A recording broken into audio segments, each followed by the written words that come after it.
Penyelenggaraan pemilu Kada DKI Jakarta yang digelar Rabu lalu menyajikan ramai memutarbalikkan hasil survei sebelum pemilihan berlangsung. Kemenangan sementara pasangan Jokowi Ahok yang diusung PDIP dan Gerindra atas calon incumbent Fokenara menurut sejumlah kalangan tak lepas dari figur Joko Widodo atau Jokowi. Sosok Jokowi yang mencitrakan sebagai pemimpin yang dekat dengan rakyat menjadi figur pilihan dibanding pasangan lainnya. Apalagi Jokowi sudah menunjukkan keberhasilannya dalam memimpin kota Solo, sehingga dipercaya untuk periode kedua sebagai wali kota. Jokowi sendiri mengaku tidak memiliki strategi khusus untuk menghadapi putaran 2 pemilihan Gubernur DKI Jakarta. Enggak lah, ya biasa dijalani kayak yang kemarin aja, biasa aja. Ketemu warga, kemudian ya berbicara dengan warga. Apa keluh kesahnya. Saya kira yang perlu ditangkap ada hal seperti itu, karena warga butuh perhatian. Yang real. Kedekatannya dengan warga kota Solo membuat kemenangan sementara dalam Pilkada DKI pun disambut gembira oleh warga kota Solo. Jokowi langsung disambut oleh warga Solo saat dirinya baru sampai di rumah dinasnya. Warga Solo rela meluangkan waktunya untuk bertemu dengan Jokowi untuk mengucapkan selamat atas perolehan suara Jokowi dalam Pilgub DKI yang unggul dan mengalahkan perolehan suara dari Foke. Kedekatannya dengan semua lapisan masyarakat juga mendorong sejumlah pedagang mengikuti hasil hitung cepat yang disiarkan melalui televisi. Mereka bersorak gembira ketika pasangan Jokowi Ahok mendapat perolehan suara melampaui beberapa kandidat lainnya. Aksi para pedagang ini merupakan wujud dukungan mereka terhadap perjuangan Jokowi. Tim Liputan Metro TV. Hasil akhir hitung cepat Jaringan Suara Indonesia (JSI) memperlihatkan keunggulan terbesar pasangan nomor urut 3 berada di zona Jakarta Barat dengan meraup hampir 50% suara. Tidak hanya itu, di 4 wilayah lain ibu kota, pasangan Jokowi Ahok tetap memimpin meski dengan perolehan suara lebih rendah dengan rata-rata 40%. Tempat kedua diraih pasangan Fokenara yang memperoleh dukungan rata-rata 35%. Sementara itu, hasil penghitungan cepat Lingkaran Survei Indonesia (LSI), keunggulan suara terbesar untuk Jokowi Ahok berada di wilayah gabungan Jakarta Utara dan Kepulauan Seribu dengan raupan sekitar 47% suara. Pasangan nomor urut 3 ini juga mendominasi suara di wilayah lain. Serupa dengan hasil survei JSI, Lingkaran Survei Indonesia juga melansir perolehan suara Fokenara hanya berkisar di angka 31 hingga 36%. PDI Perjuangan sebagai salah satu partai pengusung Jokowi Ahok mengklaim keunggulan suara dari hasil hitung cepat ini mirip dengan pemilu presiden 2004 lalu yang ketika itu memenangkan wajah baru SBY JK. Membalikan segala peta yang ada terjadi di survei, semuanya kalah. Itu seperti persis tahun 99, semuanya nggak nyangka Mbak Mega menang, nggak punya apa-apa. Tahun 2004 tahun nggak nyangka apa-apa, sampai SBY nggak punya apa-apa juga. Nah sekarang juga terjadi lagi di Jakarta bahwa arus bawah itu tidak bisa ditahan oleh siapapun. Namun, keunggulan Jokowi Ahok ini barulah hasil 2 lembaga survei. Hasil pemungutan suara pemilu kada yang resmi baru akan diumumkan KPU DKI Jakarta 20 Juli mendatang. Tim Liputan Metro TV.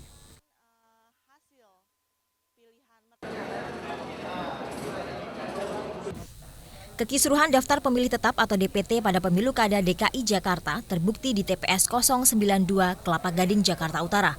Dari 436 pemilih, hanya 27 orang yang bisa menggunakan hak pilihnya, padahal mereka memiliki KTP setempat.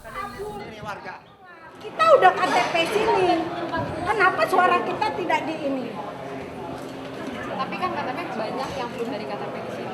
Yang udah ada buktinya tidak dikasih hak suara. Jangan bilang yang nggak punya. Ke KPU.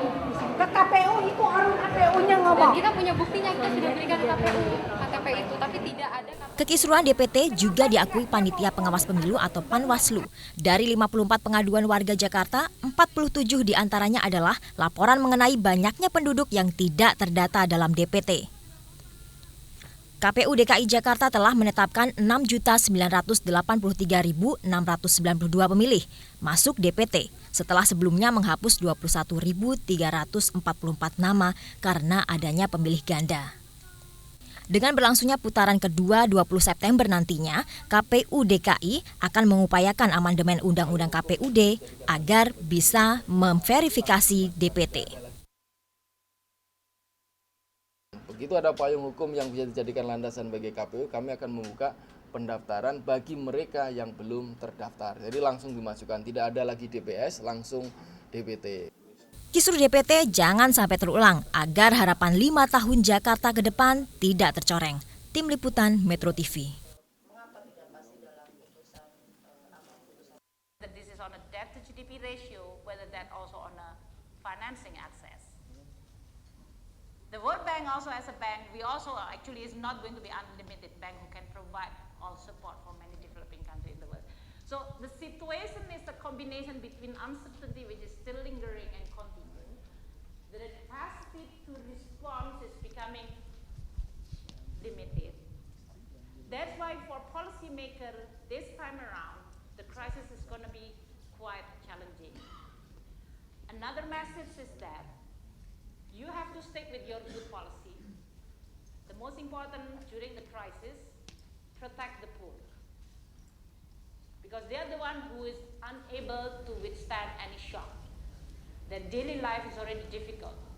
So for any government, even if your resource is limited, you still have to really focus on how to protect the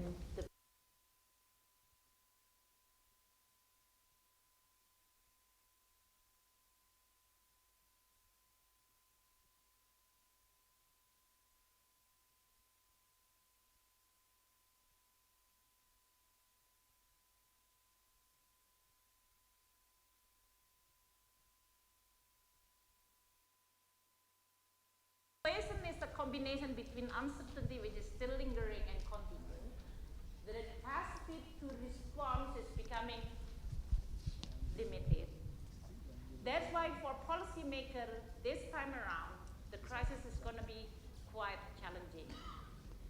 Another message is that you have to stick with your good policy. The most important during the crisis, protect the poor. Because they are the one who is unable to withstand any shock. Sampai siang hari ini, saya persilakan ke Pak Divli.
Melemahnya perekonomian dunia mulai berdampak pada kinerja sisi eksternal perekonomian Indonesia, sehingga pertumbuhan ekonomi diperkirakan akan lebih rendah dari perakiraan sebelumnya.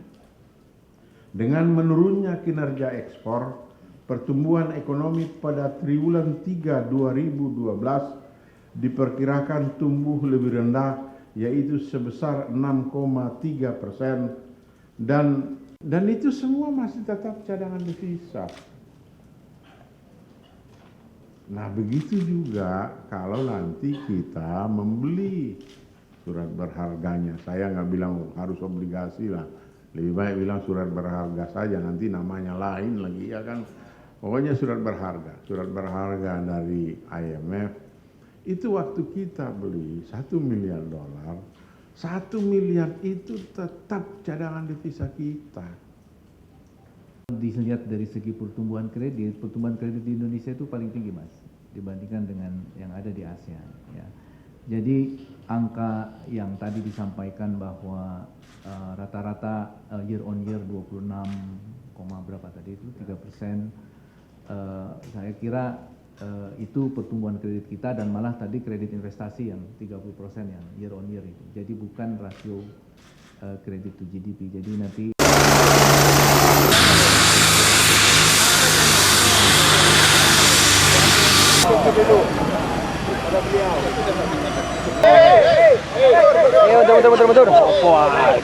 mundur. Biar dari sini aja, biar dari sini.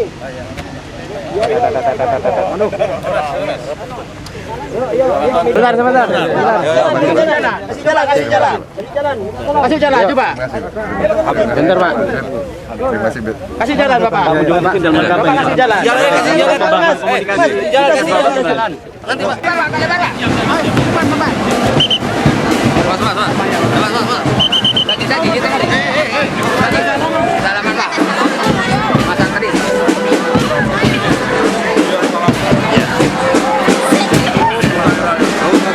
Jangan rebutan.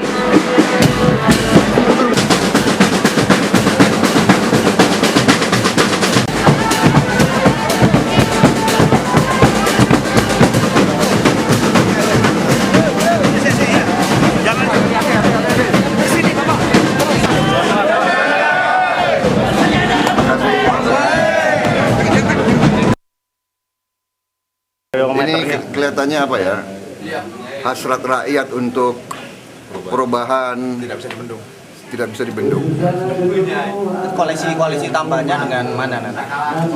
Ya, insya Allah saya kira nanti pasti Jokowi yang akan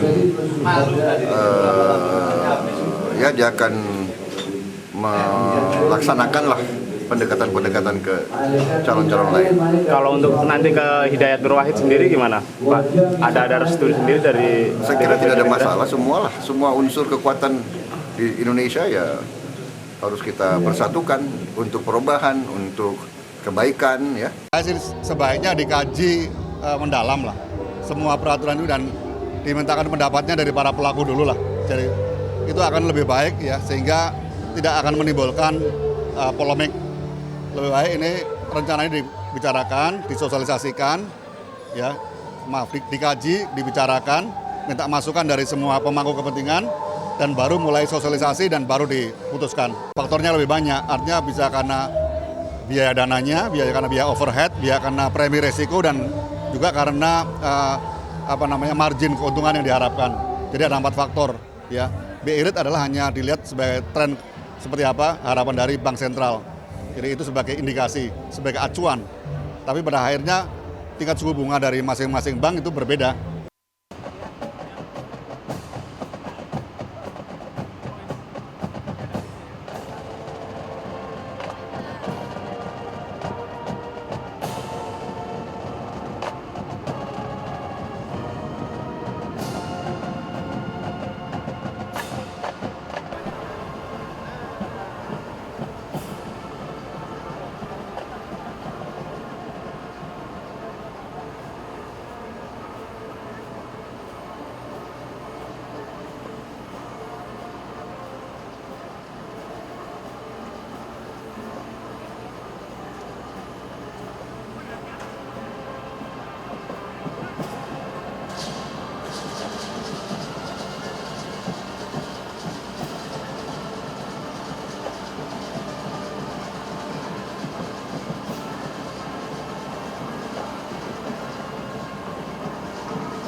Serahkan kepada korporasi lah.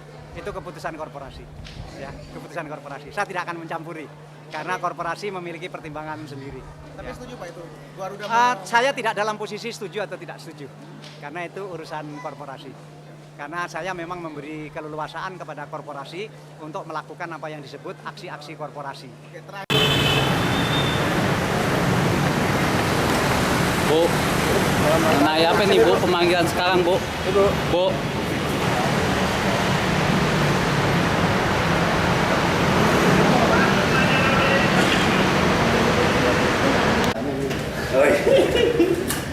Aman itu.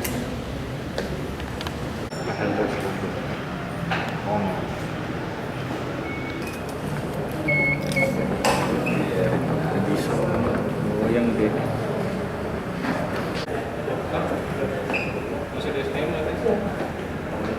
bulan lalu akhir bulan lalu senyum dong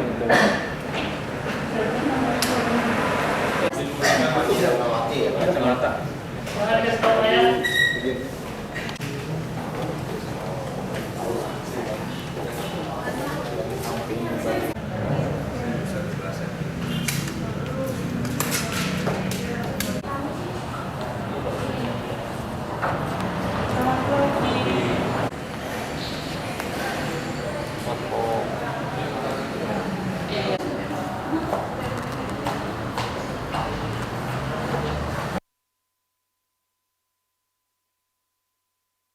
Oleh sebab itu karena memang situasi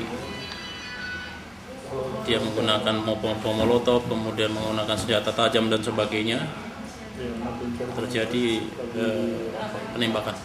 Ya.